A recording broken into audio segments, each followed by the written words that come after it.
এখন তো বাজারে ঝিঙে সেরকমভাবে পাওয়া যায় না, আর ইচ্ছেও হলো যে ঝিঙে আলু পোস্ত বানাবো। তো এই শীতের সময় খুবই ঝাল ঝাল ঝিঙে আলু পোস্ত বানানোর জন্য অনেক কষ্টে বড় বাজারে গিয়ে ঝিঙেটা পেলাম। তো সেখান থেকে নিয়ে এলাম। আর যে কোনো রকম ঝিঙে নেওয়া যাবে না, একটু বড় সাইজের ঝিঙে হলে এই পোস্তটা ভালো হয়। আর অফ সিজনের সবজি কিন্তু সবসময়ই সবার কিন্তু খুব ভালো লাগে। তো ঝিঙেটাকে কাটার জন্য এইভাবে কাটিংটা করে নিলাম, যে এই যে শিরগুলো রয়েছে এগুলোকে তুলে দেব, আর অল্প অল্প করে স্কিনটাকে তুলবো। গ্রিন ভাবটা যাতে বজায় থাকে, তাহলে পোস্তটা দেখতেও ভালো লাগবে আর খেতেও খুব সুন্দর লাগবে। খোসাটা ছাড়িয়ে নেওয়ার পর এইভাবে একটা কাটিং করে নিয়ে এইভাবে লম্বা করে এবং তেরছা করে এইভাবে কাটিংগুলো করে নিচ্ছি।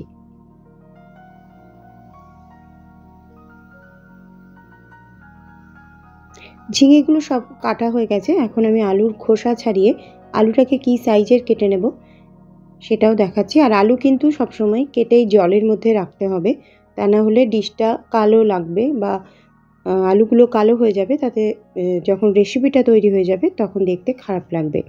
সেই জন্য আলু সবসময় কাটিং করার পরেই জলে ভালো করে ওয়াশ করে একটা জায়গাতে রেখে দিতে হবে।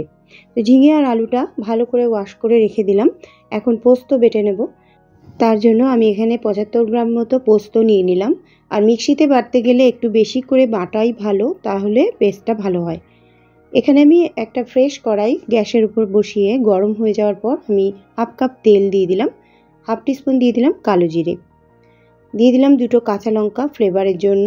ভালো করে ফোড়নটাকে একটু ভাজা ভাজা করে নিয়ে দিয়ে দিলাম হাফ কাপ পেঁয়াজ। একটা মিডিয়াম সাইজের পেঁয়াজকে আমি এইভাবে সরু লম্বা করে চপ করে নিয়েছি। আর এটাকে কিন্তু বেরেস্তার মতো বানিয়ে নিতে হবে।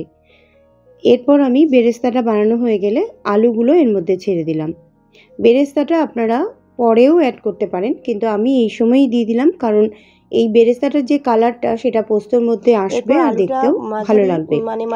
আলুটা বেশ ভালো রকম কষানো হয়ে গেলে আমি ঝিঙেগুলো এর মধ্যে অ্যাড করে দিচ্ছি। ঝিঙেগুলো দিয়ে দেওয়ার পর একটু নাড়াচাড়া করে নিয়ে আমি দিয়ে দেবো স্বাদ অনুযায়ী লবণ। স্বাদ অনুযায়ী লবণটা দেওয়ার পর এটাকে ঢাকনা চাপা দিয়ে 3-4 মিনিটের জন্য রান্না করে নেব। 3-4 মিনিট পর এটা অনেকটাই সিদ্ধ হয়ে এসেছে। এটাকে একটু নাড়াচাড়া করে দিতে হবে, তা না হলে তলাটা লেগে ধরতে পারে।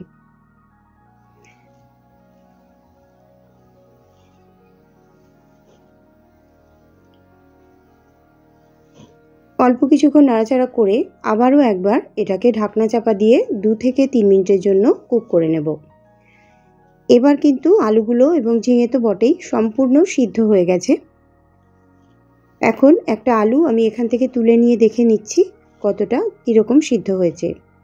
খুবই সুসিদ্ধ হয়ে গেছে, এখন আর ভেতর পর্যন্ত কাঁচা নেই, খুবই সুন্দর সিদ্ধ হয়ে গেছে। এখন পোস্ত বাটাটা নিয়ে আমি অল্প একটু জল দিয়ে দিয়েছি, আর পোস্ত বাটাটা নিয়েছি এইভাবে গুলে নিচ্ছি। আমি এক্সট্রা কোনো জল ব্যবহার করিনি। এই বাটিটা ধোয়া যেটুকু জল আর এই পোস্তটা গুলতে যেটুকু জল লেগেছে ওইটুকুই ব্যবহার করেছি। এছাড়া কিন্তু ঝিঙের থেকে যে জল বেরিয়েছে সেটাতেই রেসিপিটা তৈরি হয়েছে। এখন পোস্তটা দিয়ে ভালো করে ঝিঙে আর আলুটা মিশিয়ে নিচ্ছি। মিশিয়ে নেওয়ার পর কিন্তু ঢাকনা চাপা দিয়ে আরও 2 থেকে 3 মিনিটের জন্য এটাকে হতে দিতে হবে। 2 থেকে 3 মিনিট পর এভাবে ঢাকনাটা খুলে এখন কিন্তু সম্পূর্ণ রেডি হয়ে গেছে।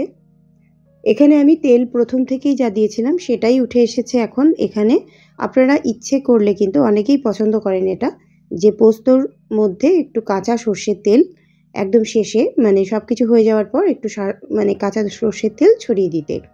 তো সেটাও আপনারা করে নিতে পারেন, তাহলেও কিন্তু স্বাদটা অন্যরকম হলেও বেশ এই শীতের সময় খুব ভালো লাগবে। আমি একটা পাত্র নিয়ে নিয়েছি। এখন এখানে আমি এই পোস্তটাকে নিয়ে নিচ্ছি। একটা ছোট্ট টিপস হচ্ছে, এটা কিন্তু চন্দ্রমুখী আলু দিয়ে বেশি ভালো লাগবে খেতে। তো চন্দ্রমুখী আলু দিয়ে আলুর দম বা আলু পোস্ত একটু গলা গলা হলে এই রেসিপিগুলো বেশি ভালো হয়। এই জন্য এই আলুটা দিয়ে করতেই চেষ্টা করবেন, তাহলে বেশি ভালো হবে। রেসিপি ভালো লাগলে লাইক, কমেন্ট, শেয়ার, সাবস্ক্রাইবের অনুরোধ জানাচ্ছি। সাবস্ক্রাইব করার পর পাশে থাকা বেল আইকনটা প্রেস করে রাখলে আপনি যখনই আমি আপলোড করব আপনার কাছে নোটিফিকেশন চলে যাবে, আপনি আপনার সময় মতো দেখে নিতে পারবেন। আর শীতের সময় মুসুর ডাল দিয়ে বা বিউলির ডাল দিয়ে এই পোস্তটা কিন্তু ভাত দিয়ে খেতে অসাধারণ লাগে। সঙ্গে একটু পাতিলেবুও নিয়ে নেবেন। আমি তো অনেক সময় রাতের ডিনারে রুটির সঙ্গেও এই রেসিপিটা বানিয়ে থাকি।